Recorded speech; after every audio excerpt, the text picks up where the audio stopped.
So I want to talk a bit about the special relationship, which is indeed a major talking point of this state visit. There are quite a few things I want to cover, so I'm going to try and just get into it. And I'm going to be using the Wikipedia article on this. I'm going to put a link to that. The reason why I use Wikipedia often for these sort of videos as a reference point is not because I think it's the most accurate source. I know it's not, but it is compact and it is a good reference point. So any mistakes I make or any inaccuracies, I'm going to put the link here. About this particular state visit, yesterday, of course, was all very, it was all about pomp. And by all accounts, it went pretty smoothly, notwithstanding that Twitter feud with Sadiq Khan. I reiterate what I said there. I think Trump just, I think he has a right to defend himself, and I think Khan's critique can be criticized in itself. You know, it was a pretty loaded um, way to attack visiting head of state. But I think it's fundamentally also true that when we're close to a nation, that we're honest with them. And there are many contentious points about Donald Trump. I'll be totally honest, from a personal point of view, of the six presidents in my lifetime, I find it hard to like Trump. I try to be fair with him. I think that sometimes there is a blatant bias in the media. Sometimes there's outright distortion from the media. But this is a president who is incredibly thin-skinned, who conducts diplomacy via Twitter, and who makes barefaced lies and then backtracks on them. Well, makes barefaced lies when he's accused of, when his statements are pointed out. So that's who we're dealing with. But he is the American president, and I believe that this transatlantic relationship goes much deeper than any individual president or prime minister. I really do believe that. So it's therefore useful to have a look at a bit of the history. But before I go into that, just a quick word on some of the things that are going on here. One of the big issues that Washington is taking, and a lot of the press today was saying that a private meeting between May and Trump has been cancelled. It's always difficult to know with this president. Probably later today he will praise May, even though he's denigrated her in the past as something of a weak leader. He'll probably praise her today. Trump is a bit of a loose cannon, and he has a tendency to criticize leaders and then come out and praise them and claim that they've a great relationship. So I think he's a tricky customer to deal with. But anyway, that's that. So one of the American sticking points, or one of the main critiques from Washington, is this Huawei deal. Now, I happen to think on this issue, the Americans are right. I do not think we should trust Beijing. Today marks 30 years since Tiananmen Square, and I'll be making another video about that. But this halfway house that the May administration is going for, kind of giving the Chinese this idea that they are getting the 5G deal, and then saying, "Oh, but we are confident that we can control the espionage, the espionage concerns around it." I think it's just we've put ourselves between a rock and a hard place. I don't think we should have awarded it to Beijing at all. I think there's too many question marks. Pretty much all our allies are voicing concerns. It isn't just the United States. The Canadians have voiced concerns. New Zealand and Australia have voiced concerns. I don't think we should go ahead with it. GCHQ is an voiced concern. So I really think there is just too many sticking points because no matter what assurances Huawei gives, they are constitutionally bound to hand over intelligence to the Chinese authorities. And as for the statements from the Chinese government that they're not going to use that as a gateway to get intelligence, they're simply lying. I mean, this is a regime that are world class liars. They get the gold medal when it comes to lies, and that proves it. So I think Mike Pompeo was right to say, well, look, this is compromising security. And If it's a choice of doing a deal with the Chinese or compromising shared intelligence with the Americans, it should be a no-brainer as to which we choose. I mean, we can have disagreements with the Americans, but I really don't see us as more ideologically bound to Beijing than we are to Washington, and I do see that as being relevant to intelligence sharing. Having said that, this president, I think Emily Thornberry is actually right in that regard, although I disagree with a lot of what she said, a lot of her accusations. I do think that um, she was appearing on CNN. She made some claims, for example, that he's assaulted women. Well, he was boasting that this Access Hollywood tape. It's all old history, but anyway, one thing I do agree with her with is that Trump is not the best personification of American or British values on such issues as human rights and respect for gender equality and things like that. I really don't think that Trump's the best personification of that. This is a man who has, in the past, said he supports torture as a method. Now, this is not someone who is the best representative of his office, but he is the American president. Personally, it is interesting because only three presidents have been granted this particular honor of a full level state visit. They are George W. Bush, Barack Obama, and now Donald Trump. Even Ronald Reagan wasn't given that, and Reagan obviously had very close ties with Margaret Thatcher. Roosevelt, for obvious reasons, because World War II was going on. But that is interesting. Only three presidents have had that honor. Bill Clinton actually visited the British Isles more than other modern presidents, if you look at the number of visits. Um, but he wasn't given that honor. Bush Sr. wasn't given that honor. The Queen has seen, I believe, unless I'm mistaken, 13 presidents. Every president in her reign has come to the UK except for Lyndon Johnson. So they've all been, they've been treated well. They've been treated as honoured guests, but only three have had this level of state banquet. And those images of the Queen showing Trump around the state rooms, I don't think that's ever happened before. So definitely that's an interesting note about this particular state visit. One big sticking point for the British, and I think this is something we need to be very hard line about. If Trump is going to, be hard nosed in any trade deal, we need to be hard nosed about the NHS. I think Matt Hancock was right to say it's not for sale. I think what he wrote was whether this was a tweet or not, I don't know. He said to my American friends, the NHS is not for sale. What Americans need to understand is the NHS is not just our health service; it is something that is very deeply ingrained in the British psyche. It would be like a British Prime Minister trying to compromise with the US Constitution. That would provoke a lot of anger in America. So any notion that an American administration would try to kind of work its way into our healthcare system as part of a trade deal, that just isn't going to happen because no British Prime Minister would risk angering the public in that way. And they'd be pretty foolish if they did. The way I see it is I want strong trade deals with the United States, and I'm realistic. The United States is a more powerful country than the United Kingdom, so we're fooling ourselves if we think this is like a level playing field. But that doesn't mean we should sort of be pushed around and just do everything Trump asks.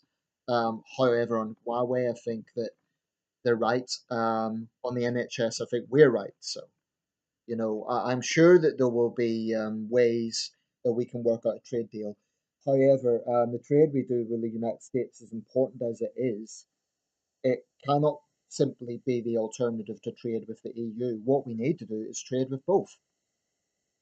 Because I forget what the figures are, but I know that it isn't anywhere near the sort of figures that we do with our EU neighbours, with Ireland, with the Netherlands, with Germany. In fact, unless I'm mistaken, our number one trading partner in actual monetary terms is either Ireland or the Netherlands. I'm not sure which one, but it's one of those. So I think the US ranks about fifth or sake from, I can't remember, but it's the point is geographically we're obviously closer to our EU neighbours as well, so it makes sense that post Brexit we secure strong trade deals with our European neighbours. Okay, what I want to do is just look a little bit at the history of the special relationship. The interesting thing is it's a relatively modern phenomenon. It's only really from 1946. In the very early years, there's obvious reasons for that. America got its independence from what was then the Kingdom of Great Britain under Lord North. In fact, North, when people assess May's premiership, they should remember that it was North was the prime minister who lost America. So um, let's not forget that. Um, there was the Revolutionary War, then the War of 1812, when the British famously burned down the White House. I understand First Lady Dolly Madison saved a famous picture of George Washington. Relations were cool for much of the 19th century. I don't think it could be anything described as a special relationship, but when Lincoln was assassinated, Queen Victoria sent condolences. Um, our role actually in the American Civil War was a little bit more than a neutral observer, because, in fact, in the award winning Ken Burns documentary, the British role is examined. And what's significant is that from an ethical perspective, we were on the side of the Union because Britain had long abolished slavery. Queen Victoria supposedly wept when she read Uncle Tom's Cabin. So, from an ethical point of view, we were absolutely on the side of the Union. However, where it got difficult was we had strong economic ties to the Confederacy um, in terms of the cotton from the Deep South was woven in the mills of Lancashire in Manchester and also in Yorkshire and Leeds. So that was a significant factor and it put us in a rather difficult position. Later on in the century, we had tensions with the administration of Benjamin Harrison, I believe it was. And again, if I'm making mistakes here, I take full responsibility for that. But I believe that Harrison actually, as an attorney, represented Venezuela against the UK. How times change. Um, I think it was the Harrison administration. I'm not 100% sure about that. So it's also notable, though, that America didn't really become a great power until probably the McKinley presidency and the first Roosevelt presidency, the so-called imperial presidency. I mean, those presidents post Civil War, people like James Garfield, Rutherford B. Hayes, Chester Arthur, they were all mediocre presidents, and none of them had the sort of power of the great tycoons, people like Andrew Carnegie. And of course, America was going through its Reconstruction period. So it wasn't until well into the 20th century that I think America can really be called a great power, and not until post World War II would I sort of pinpoint it being called the superpower. Of course, World War II, there were three superpowers: British Empire, the United States, the Soviet Union. The British Empire declined, which left the US and the Soviet Union. Then by 1991, just the US. World War One, I understand that Woodrow Wilson and David Lloyd George met at Versailles, but it was a very formalized sort of meeting, and there was nothing comparable to Roosevelt and Churchill. With Roosevelt and Churchill, it was very much Churchill that pushed that, although Roosevelt pushed for Congress to get involved, obviously, in the war. And we know that Pearl Harbor brought America into the war.